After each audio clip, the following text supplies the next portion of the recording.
محترم سامعین و ناظرین، اگر آپ کسی وجہ سے بھی پریشانی میں مبتلا ہیں، دکھوں میں گھرے ہوئے ہیں، قرض کی وجہ سے، بیماری کی وجہ سے، لڑائی جھگڑوں کی وجہ سے،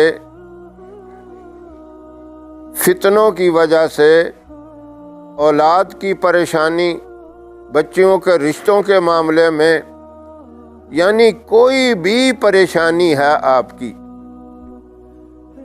تو اس کے لیے بہترین، مجرب، کامیاب وظیفہ درود پاک کا ہے۔ اب اس کو اچھی طرح آپ سنیں اور سمجھیں۔ ویسے تو جس سے بھی بات کی جائے تو کہتے ہیں ہم بہت درود پڑھتے ہیں، ہم استغفار بھی کرتے ہیں، درود بھی پڑھتے ہیں، یہی کہہ کے اس کو ہلکا سمجھ لیتے ہیں۔ میرے دوستو، یہ ایسی بات نہیں ہے۔ درود پاک ایسی ایک چیز ہے، ایک ایسا تحفہ ہے، ایک اللہ کی طرف سے اتنا انعام والی چیز ہے۔ دیکھو، کوئی عبادت بھی ہے، نماز، روزہ، حج، زکوٰۃ، یہ بندوں کے لیے ہے۔ اللہ نہیں یہ عمل کرتے، نہ اللہ نے نماز پڑھنی، نہ روزہ رکھنا، نہ زکوٰۃ دینی، نہ حج کرنا، لیکن درود پاک ایسی عبادت ہے، اللہ کہتا ہے یہ عمل تو میں بھی کرتا ہوں۔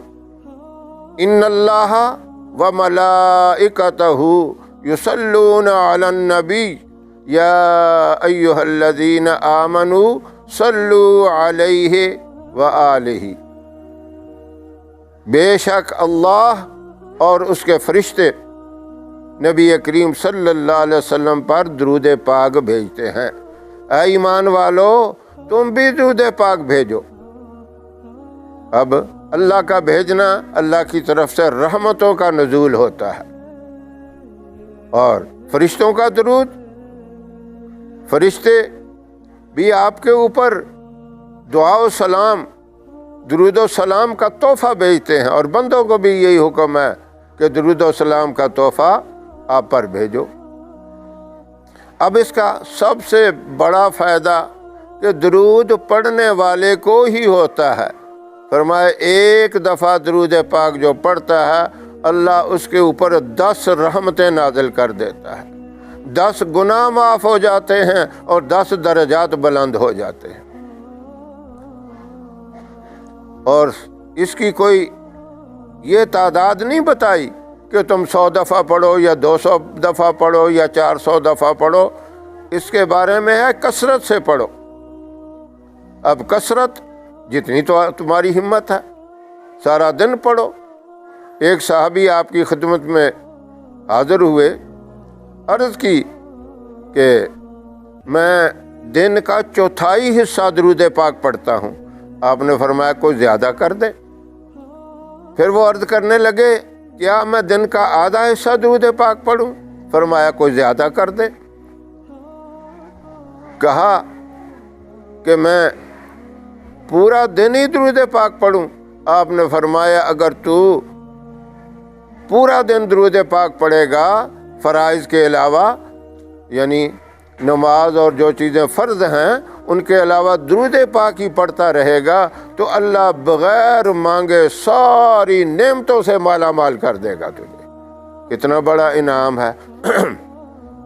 اب ایک شخص کا واقعہ ہے، علماء نے کتابوں کے اندر یہ لکھا ہے واقعہ، کہ ایک آدمی تھا، اس نے 3000 دینار قرضہ لیا، اور اس کی واپسی کا ٹائم مقرر کر دیا کہ اتنے دنوں کے بعد یا اتنے عرصے کے بعد مجھ سے واپس لے لینا۔ اب جب وہ ٹائم آیا، مالک آ گیا، آ کے کہنے لگا بھی ٹائم تو پورا ہو گیا ہے، اب میرا قرضہ واپس کیجئے۔ تو اس کے پاس انتظام نہیں ہو سکا، اس نے معذرت کر لی کہ کچھ اور مہلت مجھے دے دیں، مجھ سے انتظام نہیں ہو سکا۔ تو وہ بھی اچھا آدمی تھا، اس نے مہلت دے دی۔ اب وہ دوسرا ٹائم جب ہوا پھر وہ آیا، آ کے کہنے لگا بھائی اب یہ جو میں نے مہلت دی تھی دوسری، اس کا بھی ٹائم پورا ہو گیا ہے، آپ مجھے میرا قرض واپس کر دیں۔ اب اس کے پاس پھر انتظام نہ ہوا تو کہنے لگا کہ ابھی تک مجھ سے کوئی بندوبست نہیں ہو سکا، آپ ایسا کریں مزید مجھے موقع دے دیں۔ پھر اس کو کچھ ٹائم کی مہلت دے دی۔ تو اب تیسرا مرحلہ جو موقع تھا مہلت کا وہ بھی گزر گیا، لیکن اس سے پیسوں کا کوئی بندوبست نہ ہوا۔ اب وہ مالک آیا، آ کے پوچھنے لگا بھئی اب تیسری دفعہ میں نے آپ کو موقع دیا ہے، آپ نے ابھی تک انتظام نہیں کیا، تو اب تو مجھے عدالت کی طرف ہی رجوع کرنا پڑے گا۔ تو وہ خاموش ہو گیا، کہنے لگا بھئی میں کیا کروں، اپنی پوری کوشش کی، کوئی پیسہ میری طرف آئے ہی نہیں ہے، کسی طرف سے کوئی میرا کاروبار ہی نہیں چلتا، کوئی ایسا نظام مجھے نظر ہی نہیں آتا۔ تو اس نے جا کے مقدمہ دائر کر دیا۔ قاضی نے بلایا، پوچھا کیا آپ نے اس شخص کا قرضہ دینا ہے؟ 3000 دینار اس کے دینے ہیں۔ اس نے کہا جی دینے ہیں میں نے۔ تو پھر کہا کیوں نہیں دیتے؟ اس نے کہا کہ میں نے بڑی کوشش کی، کسی طرف سے کوئی پیسہ آیا نہیں، کوئی انتظام نہیں ہوا، اب میں کیا کروں؟ اس قاضی نے کہا اچھا پہلے تو یہ مہلت دیتا رہا، موقع دیتا رہا، اب میں تجھے پورے 30 دن کا ٹائم دیتا ہوں، 1 مہینہ پورا۔ آج کے بعد تاریخ نوٹ کر لو، یہ وقت نوٹ کر لو، 30 دن کے بعد اس وقت تک یہ پیسے آپ نے ادا کرنے ہیں اس کو، اگر نہیں کرو گے تجھے قید کر دیا جائے گا، اور اس وقت تک قید رہو گے جب تک اس کا قرضہ نہیں ادا کرو گے۔ اب وہ آ گیا گھر اپنے واپس، آ کے سوچنے لگا کیا کروں۔ اس نے علماء سے سنا تھا کہ درود پاک کے اندر اتنی برکت ہے، ہر کام کے لیے، ہر مصیبت کے لیے درود پاک کا وظیفہ بہت مجرب ہے۔ بس اس نے کھانا پینا بھی مختصر کر دیا، ہر وقت اللہ کا ذکر بھی معمول کے مطابق کرتا رہا، نمازوں کو بھی اوقات کے مطابق پڑھتا رہا، اور باقی جتنا ٹائم تھا نیند بھی اپنی قربان کر دی، تہجد کے ٹائم بھی درود پاک کثرت سے پڑھ رہا ہے۔ درود پاک پڑھتے پڑھتے پڑھتے 27 دن گزر گئے، لیکن کوئی کسی طرف سے پیسہ نہیں آیا، کچھ نہیں آیا۔ تو یعنی پورے 26 دن گزرے، 27ویں رات آ گئی۔ اب اس کو پریشانی بھی لاحق ہوئی کہ دن تو بہت کم رہ گئے ہیں، اب قاضی مجھے بلائے گا، عدالت میں پیش ہونا ہے، تو اگر کچھ نہ بنا تو مجھے قید کر دیا جائے گا۔ اب رات کو نبی کریم صلی اللہ علیہ وسلم کی اسے زیارت ہوئی۔ آپ نے فرمایا کہ تیرے قرضے کا انتظام ہو گیا ہے۔ یہ سن کے بڑا خوش ہوا، لیکن جب صبح ہوئی تو سوچنے لگ گیا کہ آپ صلی اللہ علیہ وسلم نے تو یہ بڑی اچھی بشارت دی مجھے کہ قرضے کا انتظام ہو گیا ہے، لیکن اب کیسے ہوا ہے اس بات کا مجھے کوئی پتہ نہیں۔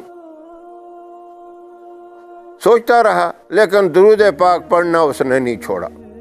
وہ اسی طرح لگن کے ساتھ، محبت کے ساتھ، شوق کے ساتھ پڑھتا رہا، سارے خیالات دل سے نکال کے۔ اب درود پاک پڑھنا بھی ہے لیکن بڑے محبت کے ساتھ پڑھنا ہے۔ آپ صلی اللہ علیہ وسلم کی محبت کو دل کے اندر اور آپ کی حقیقی اور سچی محبت کو دل میں بٹھا کے پڑھنا ہے۔ تو درود پاک وہ مسلسل پڑھتا رہا۔ اب 28ویں رات پھر نبی کریم صلی اللہ علیہ وسلم کی زیارت ہوئی اور آپ صلی اللہ علیہ وسلم نے فرمایا کہ تو علی بن عیسیٰ وزیر جو ہے اس کے پاس جا اور اسے جا کے کہہ کہ میرا قرضہ اتار دے، میرے قرضے کا انتظام فرما دے۔ یہ پیغام مجھے نبی کریم صلی اللہ علیہ وسلم نے دیا ہے۔ اب وہ بڑا خوش ہوا، لیکن سارا دن درود پاک تو پڑھتا رہا، لیکن پریشانی اس کی ختم پھر بھی نہیں ہوئی۔ دل میں سوچتا رہا کہ میں علی بن عیسیٰ کے پاس جب جاؤں گا تو وہ تو کہے گا کوئی پروف تو لاؤ، کوئی ثبوت لاؤ۔ وہ کیسے مانے گا میری اس بات کو کہ نبی کریم صلی اللہ علیہ وسلم نے یہ پیغام دیا ہے؟ اب وہ ٹینشن میں ہے۔ اب آخری رات ہے، یعنی 30ویں رات، اگلے دن عدالت میں قاضی کے سامنے پیش بھی ہونا ہے۔ تو پھر بڑا پریشان ہوا کہ اب نبی کریم صلی اللہ علیہ وسلم نے تو بڑی اچھی خبر مجھے دی، لیکن میرے پاس کوئی ثبوت اس بات کا نہیں ہے، پروف نہیں ہے، وہ کیسے مانے گا؟ اب آخری رات میں پھر زیارت ہوئی نبی کریم صلی اللہ علیہ وسلم کی۔ آپ نے فرمایا تو جا کے یہ کہہ دینا، اے علی بن عیسیٰ، تم جو فجر کی نماز کے بعد 5000 مرتبہ درود پاک پڑھتے ہو، یہ پروف ہے اس بات کا، یہ ثبوت ہے۔ اب وہ عدالت میں پہنچا بندہ، قاضی آ گیا اور جس نے قرض دیا تھا وہ بھی موجود ہے، اور بھی دونوں طرف سے بندے موجود ہیں۔ جا کے اس نے پیغام دیا کہ مجھے نبی کریم صلی اللہ علیہ وسلم نے آپ کے پاس بھیجا ہے، آپ کی مجھے زیارت ہوئی ہے اور آپ نے کہا کہ علی بن موسیٰ کے پاس جاؤ اور علی بن عیسیٰ کے پاس جاؤ اور جا کے کہو کہ میرے قرضے کا انتظام کر دے، میرا قرضہ ادا کرے۔ اب وہی بات ہوئی، اس نے پوچھا ہاں کوئی ثبوت لاؤ نا، کوئی پروف ہے تمہارے پاس، کیسے میں یقین کر لوں؟ اس شخص نے کہا کہ تم جو روزانہ فجر کی نماز کے بعد 5000 مرتبہ درود پڑھتے ہو، تو یہ مجھے آپ صلی اللہ علیہ وسلم نے بتایا۔ بس اتنی بات کہنی تھی۔ علی بن عیسیٰ اپنے تخت سے نیچے اترا، کھڑا ہو گیا اور جھومنے لگ گیا اور کہنے لگا سبحان اللہ، میرے درود پاک کو آپ صلی اللہ علیہ وسلم نے قبول کر لیا۔